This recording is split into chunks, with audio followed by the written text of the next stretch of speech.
రాష్ట్ర అవతరణ వేడుకలకు తెలంగాణ ముస్తాబోతుంటే నవ నిర్మాణ దీక్షలకు సిద్దమవుతోంది మరో తెలుగు రాష్ట్రం ఆంధ్రప్రదేశ్. రేపు ఉదయం 11 గంటలకు విజయవాడలో చంద్రబాబు నవ నిర్మాణ దీక్ష చేపడతారు. అదే సమయంలో రాష్ట్ర వ్యాప్తంగా ప్రతి ఒక్కరూ ప్రతిజ్ఞ చేస్తారు. వారం రోజుల పాటు వరుస కార్యక్రమాలకు రూపకల్పన చేశారు. జూన్ 8న ఒంగోలులో భారీ బహిరంగ సభ నిర్వహించాలని కేబినెట్ నిర్ణయించింది. ఉమ్మడి రాష్ట్ర విభజనతో తీరని అన్యాయం జరిగిందని చెబుతున్న సర్కార్ పోయిన సంవత్సరం తరహాలో ఈసారి కూడా నవ నిర్మాణ దీక్షలకు ఏర్పాట్లు చేసింది. నవ్యాంధ్రను అభివృద్ది పదంలో నడిపించేందుకు ప్రతి ఒక్కరూ భాగస్వామ్యం కావాలని కోరుతూ జూన్ 2 నుంచి 8 వరకు కార్యక్రమాలను రూపొందించారు.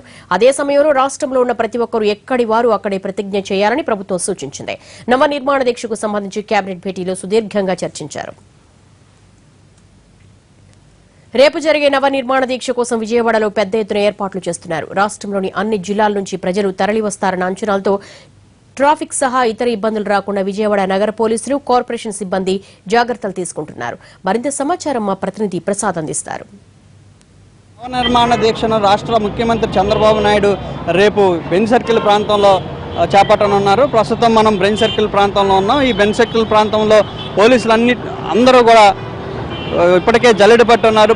ఈ ప్రాంతాన్ని అంతటిని కూడా అదుపులో తీసుకుని ఉన్నారు. ఈ బెంజ్ సర్కిల్ ప్రాంతం చుట్టూతో కూడా సీసీ కెమెరాలు ఏర్పాటు చేయడం జరిగింది. ప్రస్తుతం మనం చూడవచ్చు ఈ బెంజ్ సర్కిల్ స్టేజ్ ప్రాంతం, చంద్రబాబు నాయుడు దీక్ష చేపట్టే స్టేజ్ ప్రాంతం అది. ఇప్పటికే ఏర్పాట్లలో ముమ్మరంగా సిబ్బంది అయితే ఉన్నారు. అక్కడ చంద్రబాబు నాయుడు స్టేజ్ దాదాపు 6 అడుగుల ఎత్తుగల స్టేజ్ని నిర్మించనున్నారు. దాదాపు 20,000 మంది కూడా ఈ దీక్షా ప్రాంగణాన్ని చూసే విధంగా అన్ని ఏర్పాట్లను చేస్తున్నారు. 6 అడుగుల ఎత్తుల స్టేజ్ నిర్మాణం జరుగుతుంది. అటువైపు ఉన్న పెట్రోల్ బంక్ ఏదైతే ఉందో పెట్రోల్ బంక్ వద్ద విఐపి గ్యాలరీ అనేది ఏర్పాటు చేయడం జరుగుతుంది. ఈ విఐపి గ్యాలరీలు అంతా కూడా ఇప్పటికే పోలీసులు సీసీ కెమెరాల పర్యవేక్షణలో మొత్తం అంతా ఈ ప్రాంతానంతా కూడా పరిశీలిస్తున్నారు. ఇప్పటికే ఈ ప్రాంతం అంతా కూడా జల్లెడ బట్టి అణువణువునా కూడా ఎటువంటి అవాంఛనీయ సంఘటన జరగకుండా ముందస్తు జాగ్రత్తతో పోలీసులంతా కూడా వ్యవహరిస్తున్నారు. ప్రస్తుతం మనం ఈ బెంజ్ సర్కిల్ ప్రాంతాన్ని ఒకసారి పరిశీలించినట్లయితే దాదాపు 30,000 మందికి పైగా రాష్ట్రం నలుమూలల నుంచి కూడా ఈ దీక్షా ప్రాంగణానికి చేరుకుంటారనే ముందస్తు అంచనాతో పోలీసులంతా కూడా అన్ని ఏర్పాట్లను చేపట్టడం జరిగింది.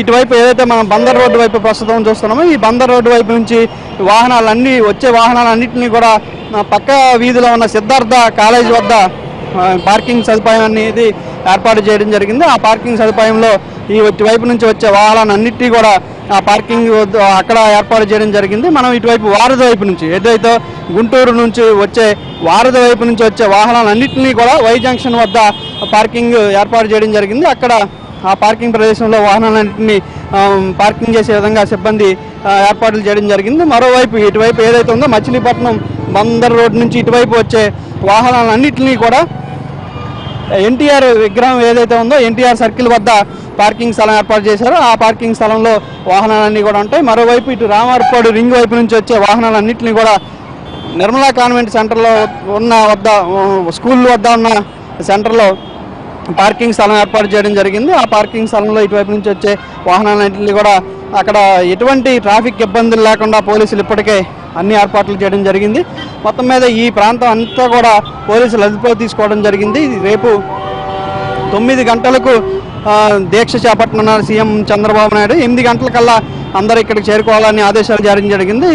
దానిలో భాగంగానే పెద్ద ఫ్లెక్సీలు కూడా ఏర్పాటు చేయడం జరిగింది. నవనిర్మాణ దీక్ష మన లక్ష్యం కొన్ని సూత్రాలతోటి ఫ్లెక్సీలు కూడా ఏర్పాటు చేయడం జరిగింది.